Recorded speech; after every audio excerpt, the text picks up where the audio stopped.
ಚರ್ಚೆ, ಸಮಾಲೋಚನೆ ಮತ್ತು ಅಳೆದು ತೂಗಿ ಬಿಜೆಪಿ ತನ್ನ 5ನೇ ಪಟ್ಟಿಯನ್ನ ಬಿಡುಗಡೆ ಮಾಡಿದ್ದು ಲೋಕಸಭೆಗೆ ಅಖಾಡ ಬಹುತೇಕ ಸಿದ್ಧಗೊಂಡಿದೆ.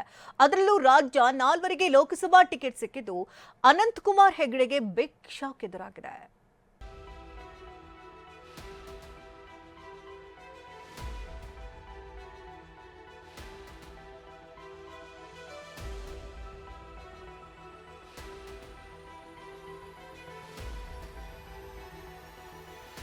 ಲೋಕಸಭೆ ಚುನಾವಣೆ ಅಖಾಡ ಮತ್ತಷ್ಟು ರಂಗೇರಿದೆ.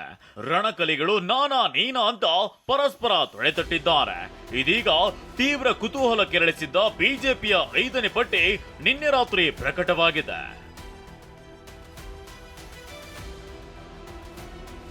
ರಾಜ್ಯದ 4 ಕ್ಷೇತ್ರಗಳಿಗೆ ಅಭ್ಯರ್ಥಿಗಳ ಘೋಷಣೆ.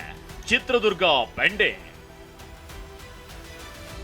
ಉತ್ತರ ಕನ್ನಡದಿಂದ ಅನಂತಕುಮಾರ್ ಹೆಗಡೆ ಔಟ್, ಕಾಗೇರಿಗೆ ಲಕ್. ದೇಶದ ವಿವಿಧ ರಾಜ್ಯಗಳ ಒಟ್ಟು 111 ಕ್ಷೇತ್ರಗಳಿಗೆ ಕಮಲ ಕಲಿಗಳ ಹೆಸರು ಘೋಷಣೆಯಾಗಿದೆ. ನೀವು ಪೋಷಕರಾಗಲು ಕಾಯುತ್ತಿದ್ದೀರಾ? ಚಿಂತಿಸದಿರಿ. ಓಯಾಸಿಸ್ ಫರ್ಟಿಲಿಟಿ 90,000 ದಂಪತಿಗಳ ಜೀವನದಲ್ಲಿ ಸಂತೋಷವನ್ನು ತಂದಿದೆ. 7825893601ಗೆ ಕರೆ ಮಾಡಿ. ಅತ್ಯದ್ಭುತ ರಿಯಾಯಿತಿ ಪಡೆಯಿರಿ ಹಾಗೂ ಎಲ್ಲರಿಗೂ ಗುಡ್ ನ್ಯೂಸ್ ಕೊಡಿ. ಅದರಲ್ಲಿ ಕರ್ನಾಟಕದಲ್ಲಿ ಬಾಕಿ ಇದ್ದ 5 ಕ್ಷೇತ್ರಗಳ ಪೈಕಿ 4 ಕ್ಷೇತ್ರಗಳಿಗೆ ಬಿಜೆಪಿ ಅಭ್ಯರ್ಥಿಗಳನ್ನ ಘೋಷಿಸಿದೆ. ಆದ್ರೆ ಚಿತ್ರದುರ್ಗ ಮಾತ್ರ ಪೆಂಡಿಂಗ್ ಉಳಿಸಿದೆ. ಹಾಗಿದ್ರೆ 4 ಕ್ಷೇತ್ರಗಳ ಕಮಲ ಕಲಿಗಳು ಯಾರು ಅನ್ನೋದನ್ನ ನೋಡೋದಾದ್ರೆ,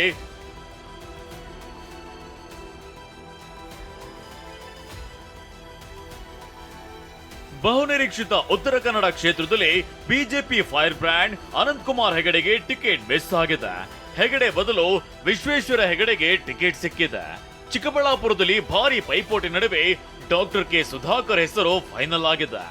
ಇನ್ನು ಬೆಳಗಾವಿಯಲ್ಲಿ ಸ್ಥಳೀಯ ಮುಖಂಡರ ವಿರೋಧದ ನಡುವೆಯೂ ಜಗದೀಶ್ ಶೆಟ್ಟರ್ಗೆ ಟಿಕೆಟ್ ಸಿಕ್ಕಿದೆ. ರಾಯಚೂರಿನಿಂದ ರಾಜ ಅಮರೇಶ್ವರ ನಾಯಕ್ಗೆ ಟಿಕೆಟ್ ಸಿಕ್ಕಿದೆ.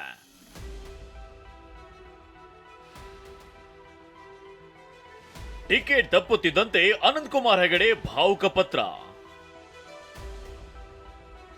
ಕಾಗೇರಿ ಶೆಟ್ಟರ್ಗೆ ಸಿಹಿ ತಿನ್ನಿಸಿ ಅಭಿಮಾನಿಗಳಿಂದ ಸಂಭ್ರಮ. 6 ಬಾರಿ ಗೆದ್ದಿದ್ದ ಸಂಸದ ಅನಂತಕುಮಾರ್ ಹೆಗಡೆಗೆ ಬಿಜೆಪಿ ಟಿಕೆಟ್ ಮಿಸ್ ಆಗಿದೆ. ಈ ವಿಚಾರ ಗೊತ್ತಾಗ್ತಿದ್ದಂತೆ ತಮ್ಮ ಕ್ಷೇತ್ರದ ಜನತೆಗೆ ಪತ್ರದ ಮೂಲಕ ಧನ್ಯವಾದವನ್ನ ಅರ್ಪಿಸಿದ್ದಾರೆ. ಇಷ್ಟು ದಿನ ನಿಮ್ಮ ಸೇವೆ ಮಾಡಲು ಅವಕಾಶ ಕೊಟ್ಟಿದ್ದಕ್ಕೆ ಧನ್ಯವಾದ ಅಂತ ತಿಳಿಸಿದ್ದಾರೆ. ಇತ್ತ ಉತ್ತರ ಕನ್ನಡದಿಂದ ತಮಗೆ ಬಿಜೆಪಿ ಟಿಕೆಟ್ ಸಿಕ್ಕಿದ್ದಕ್ಕೆ ಕಾಗೇರಿ ತಾಯಿಯನ್ನ ಭೇಟಿಯಾಗಿ ಆಶೀರ್ವಾದವನ್ನ ಪಡೆದ್ರು. ಅನಂತಕುಮಾರ್ ಹೆಗಡೆ ಅವರ ಅನುಭವ, ಸಹಕಾರ ನನಗೆ ಅಗತ್ಯವಿದೆ ಅಂತ ಹೇಳಿದ್ರು. ಅವರ ರಾಜಕೀಯ ಜೀವನದ ಅನುಭವ ಅವರು ಕೇಂದ್ರ ಸಚಿವರಾಗಿ ದೇಶ ಮಟ್ಟದಲ್ಲಿದೆ. ನಾನು ಅವ್ರ ಜೊತೆ ಸಮಾಲೋಚಿಸ್ತೇನೆ. ಒಟ್ಟಾಗಿ ಒಂದಾಗಿ ನಾವು ಕೆಲಸವನ್ನು ನಾವು ಮಾಡ್ತೇವೆ. ಇನ್ನು ಬೆಳಗಾವಿ ಟಿಕೆಟ್ ಗಿಟ್ಟಿಸಿಕೊಂಡ ಜಗದೀಶ್ ಶೆಟ್ಟರ್ ನಿವಾಸದಲ್ಲಿ ಸಂಭ್ರಮ ಮನೆ ಮಾಡಿತ್ತು. ತಮಗೆ ಟಿಕೆಟ್ ಸಿಕ್ಕಿದ್ದಕ್ಕೆ ಸ್ಥಳೀಯವಾಗಿ ಯಾರಿಗೂ ಅಸಮಾಧಾನವಿಲ್ಲ ಅಂತ ಹೇಳಿದ್ದಾರೆ. ಯಾವುದು ಅಸಮಾಧಾನ ಇಲ್ಲ. ನಾನು ಕಳೆದ 1 ವಾರದಿಂದ ಎಲ್ಲರ ಜೊತೆ ಸಮಾಲೋಚನೆ ಮಾಡ್ಕೊಂಡು ಬಂದಿದ್ದೀನಿ. ಎಲ್ಲರೂ ಸಹಿತ ಒಂದ್ಸಲ ಎಲೆಕ್ಷನ್ ಟಿಕೆಟ್ ಘೋಷಣೆ ಆಗಲಿ, ನೀವೆಲ್ಲ ಮೊದಲು ಎಲ್ಲ ಸಂಘಟನೆ ಮಾಡಿದಂಥವ್ರು ನಿಮ್ಮ ಜೊತೆ ಇರ್ತೀವಿ, ಎಲ್ಲರೂ ಕೂಡ್ಕೊಂಡು ಕೆಲಸ ಮಾಡ್ತೀವಿ ಅಂತ ಹೇಳಿ ಅಲ್ಲಿಯ ಸ್ಥಳೀಯ ನಾಯಕರು ಎಲ್ಲರೂ ಹೇಳಿದ್ದಾರೆ. ಇತ್ತ ಬೆಳಗಾವಿ ಟಿಕೆಟ್ ಆಕಾಂಕ್ಷಿಯಾಗಿದ್ದ ಮಂಗಳ ಅಂಗಡಿ ಪ್ರತಿಕ್ರಿಯಿಸಿ, ನಮ್ಮ ಕುಟುಂಬಕ್ಕೆ ಟಿಕೆಟ್ಗಾಗಿ ಬೇಡಿಕೆ ಇಟ್ಟಿದ್ವಿ, ಈಗ ಶೆಟ್ಟರ್ ಅವರಿಗೆ ಕೊಟ್ಟಿರೋದು ಖುಷಿ ತಂದಿದೆ ಅಂತ ಹೇಳಿದ್ದಾರೆ. ನಾವು ನಮ್ಮ ಕುಟುಂಬ ಬೇಕಂತ ಕೇಳಿದ್ದೀವಿ, 2 ಕುಟುಂಬ ಒಂದೇ ಅಂತ ಹೇಳಿ ಅವರು ಶೆಟ್ಟರ್ ಅವರಿಗೆ ಆ ಥರ ಮಾಡಿದ್ರು. ಅದು ಹೈಕಮಾಂಡ್ ಅವ್ರ ನಿರ್ಧಾರ. ಚಿತ್ರದುರ್ಗ ಕಗ್ಗಂಟು, ರಘುಚಂದನ್ ವರ್ಸಸ್ ಕಾರಜೋಳ ಫೈಟ್. ಚಿತ್ರದುರ್ಗದಿಂದ ಕೇಂದ್ರ ಸಚಿವ ಆನೇಕಲ್ ನಾರಾಯಣಸ್ವಾಮಿಗೆ ಬಿಜೆಪಿ ಟಿಕೆಟ್ ಕೈತಪ್ಪುವುದು ಕನ್ಫರ್ಮ್ ಆಗಿದೆ. ಗೋವಿಂದ ಕಾರಜೋಳ ಮತ್ತು ರಘುಚಂದನ್ ನಡುವೆ ಪೈಪೋಟಿ ಇದೆ. ಹೀಗಾಗಿ ಚಿತ್ರದುರ್ಗ ಕ್ಷೇತ್ರವನ್ನ ಬಿಜೆಪಿ ಪೆಂಡಿಂಗ್ ಗೊಳಿಸಿಕೊಂಡಿದೆ. ಗೋವಿಂದ ಕಾರಜೋಳಗೆ ಸ್ಥಳೀಯ ನಾಯಕರ ವಿರೋಧವಿದೆ. ಹೀಗಾಗಿ ರಾಜ್ಯ ನಾಯಕರ ಜೊತೆ ಚರ್ಚಿಸಿ ಅಭ್ಯರ್ಥಿ ಫೈನಲ್ ಮಾಡಲಾಗುತ್ತೆ. ಬಾಲಿವುಡ್ ಕ್ವೀನ್ ಕಂಗನಾಗೂ ಬಿಜೆಪಿ ಟಿಕೆಟ್. ರಾಮನ ಪಾತ್ರ ಮಾಡಿದ್ದ ಅರುಣ್ ಗೋವಿಲ್ಗೂ ಟಿಕೆಟ್.